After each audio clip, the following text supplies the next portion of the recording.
ఏం చేస్తున్నావు చిట్టి తల్లి? అమ్మా, బొమ్మలు గీస్తున్నాను. నీది, నాన్నది, నాది అయిపోయింది. ఇప్పుడు నాన్నమ్మది, తాతయ్యది గీస్తున్నాను.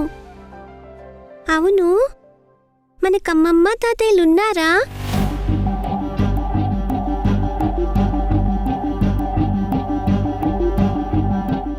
చెప్పమ్మా, అమ్మమ్మ తాతయ్య ఉన్నారా? ఉంటే వాళ్ళెక్కడున్నారు? కనీసం నన్ను వాళ్ళ దగ్గరికైనా తీసుకెళ్ళొచ్చు కదా. నీరజ, చదువుకోకుండా ఎప్పుడు పిచ్చికి తొలగిస్తావేంటి? నీకెన్నిసార్లు చెప్పాను ఇంటికి రాగానే హోంవర్క్ చేయాలి, చదువుకోవాలి అని? ఏ రోజు చెప్పిన పాఠాలు ఆ రోజే నేర్చుకోవాలి అని. ఇదిగో చూడు, ఇదే నీకు ఆఖరిసారి చెప్పడం. ఇంకొకసారి ఇలా చేస్తే నీకు దెబ్బలు పడిపోతాయి. పో, బుక్స్ తీసి చదువుకో.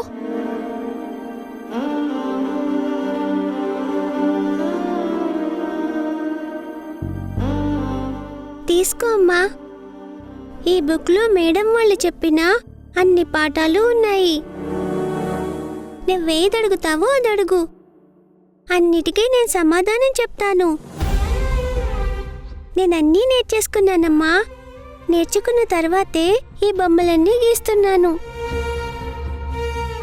నువ్వు చెప్పింది నేనెప్పుడూ చేయకుండా ఉండనమ్మా. ఎందుకమ్మా ఎప్పుడూ చదువు చదువు అంటావు?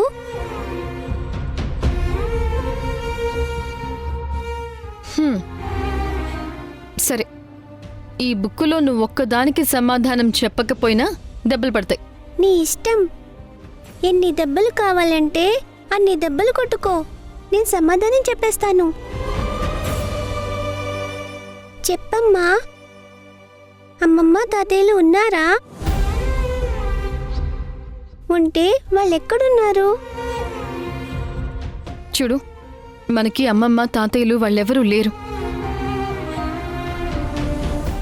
మరి నానమ్మ తాతయ్యలు? నీ కూతురు ఆ సుబ్బరాజుగాడికి పుట్టిన బిడ్డే. నిద్రొస్తుందా? అమ్మొస్తుందిలే గాని అప్పటిదాకా ఎంచక్క నా భుజం మీద పడుకుంటావా? పడుకో నాన్న, పడుకో. చెప్పమ్మా. ఉన్నారు, కానీ ఇక్కడ లేరు. నాన్నతో కలిసి నానమ్మ తాతయ్య వాళ్ళు దుబాయ్లో ఉన్నారా? అవును, దుబాయ్లో ఉన్నారు. సరేనమ్మా. అమ్మా, ఒకసారి డ్రాయింగ్ గీసింది ఇవ్వు.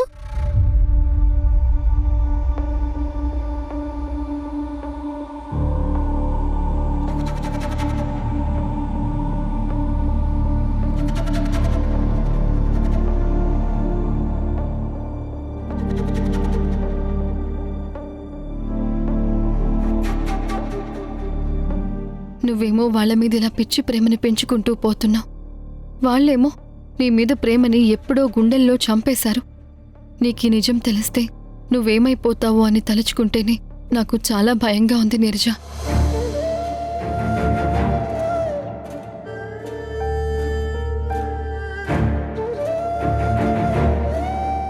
అమ్మా, నానమ్మని తాతయ్యని కూడా నాన్నతో పాటు వచ్చేయమను. అప్పుడు మనందరం కలిసి ఇక్కడే సరదాగా ఆనందంగా ఉందాం. అప్పుడు ఇలా బొమ్మలు కాకుండా మనందరం కలిసి ఫోటోలు దిగొచ్చు.